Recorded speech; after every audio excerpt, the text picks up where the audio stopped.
नशा मुक्त भारत नशा मुक्त ओडिशा अंतर्गत लास्ट पास्ट 3-4 दिन तले खबर आसीथिला कि बारंबार खबर आसीथिला कि hashish oil manufacturing unit Chitrakonda area रे एस्टाब्लिश हेबा पाई कंटिन्यूस रेड चलुथिला और pressure police pressure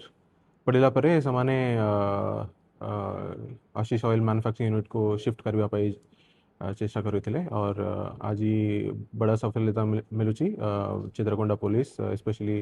under leadership of SDPO Chitrakonda Pratosh Pradhan और आईएससी चित्रकोंडा जयनारायण कंडाई टोटल आमे 800 litre precursor chemicals most likely ता नहीं कि 800 लीटर या केजी हशीश ऑयल मैन्युफैक्चर होता मार्केट वैल्यू रफली पाकापाकी 100 करोड़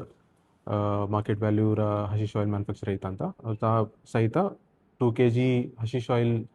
फाइनल प्रोडक्ट मिलूची और 50 kg गांजा और मैन्युफैक्चरिंग यूनिट जहाँ भी कंप्रेसर यूनिट अन्य सामग्री मिली और हमारा ऑपरेशन कंटिन्यूसली चलेगा और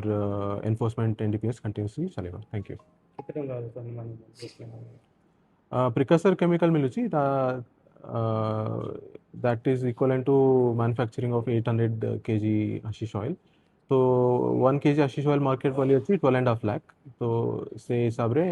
पकापाकी 100 करोड़ मार्केट प्राइस रे हशीश ऑयल मैन्युफैक्चर होता तो ड्यू टू पुलिस एफर्ट्स से हमें मैन्युफैक्चर हेबा पाई देला नहीं और मार्केट को भी we have reduced entry into market. Precursor quantity 800 litre पाकापाकी अच्छी। Precursor value कौन सा precursor टिके इन्वेस्टिगेशन रे जाना पड़ेगा।